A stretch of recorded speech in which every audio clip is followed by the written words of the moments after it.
各位，咁我揾到一個拜登嘅訪問，咁呢個訪問咧就講關於以色列嘅嘢㗎。咁我就冇將咧嗰個嘅訪問人嗰段咧譯咗做中文啦。不過咧拜登講嘅嘢咧我係譯咗嘅，所以而家先去咗片先嚇。Caught on a hot mic after your State of the Union address, talking to Secretary of State Antony Blinken and Senator Michael Bennett, saying, quote, I told him, Bibi, and don't repeat this, but you and I are going to have a come to Jesus meeting. What do you mean by that? What I meant was, it's an expression used in the southern part of my state, meaning a serious meeting. And it was, I've known Bibi for 50 years, and he knew what I meant by it.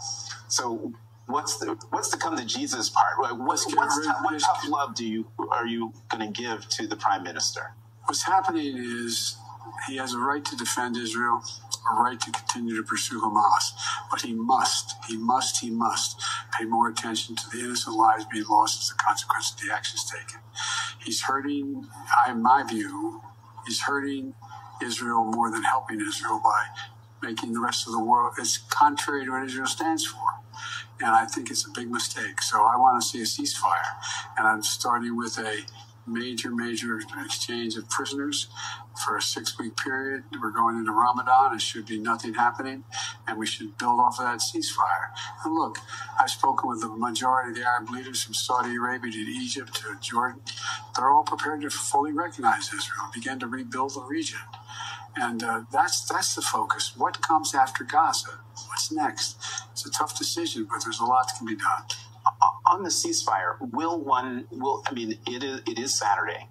The holy month of Ramadan starts on Monday. Is it possible that a ceasefire deal could be reached in time for Ramadan to start? I'm a CIA director in that region right this minute, still talking about it. I think it's always possible. I never give up on that. What is your red line with Prime Minister Netanyahu? Do you have a red line? For instance, would invasion of Rafah, which you have urged him not to do, would that be a red line? It is a red line, but I'm never going to leave Israel. The defense of Israel is still critical, so there's no red line. I'm going to cut off all weapons so they don't have the Iron Dome to protect them. They don't have, but there's red lines that if it crosses, and you cannot have 30,000 more Palestinians dead as a consequence of going after. There's other ways to deal with the trauma caused by Hamas. Who actually wants a deal? Do you think Hamas actually wants a ceasefire?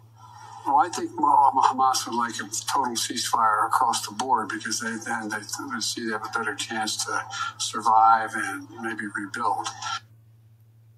好啦，咁我哋睇完咗拜登呢段訪問咧，就見到佢主要講嘅幾樣嘢啦。第一就係咧話俾以色列知話俾佢哋個總理知我會全力支持你㗎我哋會等嗰個 Iron Dome 會繼續為你做一個保障。不過咧呢度有一條紅線條紅線咧就係咧你哋唔可以過㗎，唔可以再死3萬人唔可以再死3萬人。我諗就跟住咧，我哋同大家睇睇咧就係呢個以色列嘅總理點樣答啦？呢度咧我就將兩邊嘅問嘅嘢都譯咗中文，所以我就直情去片啦Well, I don't know exactly what the president meant, but if he meant by that I'm pursuing private policies against the wish of the majority of Israelis, and that this is hurting the interests of Israel, then he's wrong on both counts. Number one, these are not my private policies only. They're policies supported by the overwhelming majority of the Israelis. They support the action that we're taking to destroy the remaining terrorist battalions of Hamas. They say that once we destroy the Hamas, the last thing we should do is put in Gaza, in charge of Gaza, the Palestinian Authority that educates its children towards terrorism and pays for terrorism.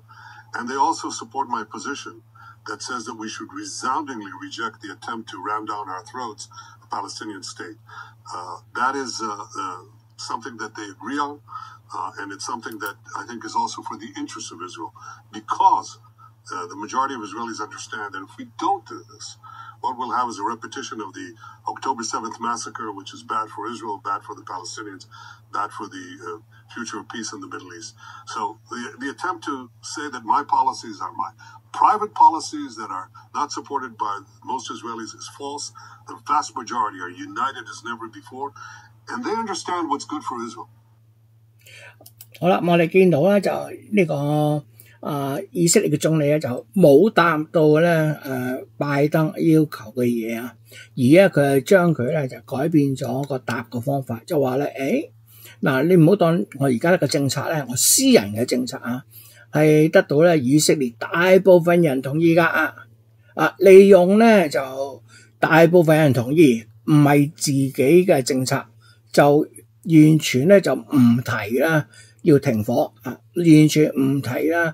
而家以色列喺加薩地帶採取緊嘅行動係違反人權、違反國際法嘅一個戰爭罪行嚟嘅。而咧佢就愣埋就話咧，大部分嘅以色列人都支持我嘅所以就有兩點。第一點就係呢個唔關我事呢個我唔係我自己主張㗎第二就係我呢個主張大把以色列人同意。但係作為一個國家領袖啦，採取啲行動咧，就好似喺二次世界大戰時咁樣咁就希特拉咁就於是就要屠殺啲以色列人。咁希特拉自己本人當然就唔會真係走去開槍係梗係揾人嚟開槍咁因此咧，當你審呢個戰爭罪犯嗰時咧，好多幫手做一啲兵仔低級嗰啲當然會俾人捉埋啦，但係咧真正嘅戰爭罪犯就頂頭嗰個落命令嗰個，因此咧而家咧呢個以色列嘅總理將佢卸咗膊，就話呢個唔係我自己私人嘅目標係以色列人嘅咁就話咧我得到好多人支持，就想將成個以色列冚唪唥拉埋一齊咧，就當作咧所有人都犯事，所以咧就你唔可以罰咁多人。其實呢樣嘢咧係唔啱㗎。喺國際法庭入邊啦，我哋係可以去捉煽動其他啲人犯下呢啲違反人道主義同埋呢啲戰爭罪行嘅。所以我仍然覺得咧，除非以色列都冇啦，而家已經死咗3萬幾人啦，所以呢個戰爭罪行已經犯咗㗎啦。問題就係我哋國際社會幾時可以將呢個人咧係繩之於法嘅啫。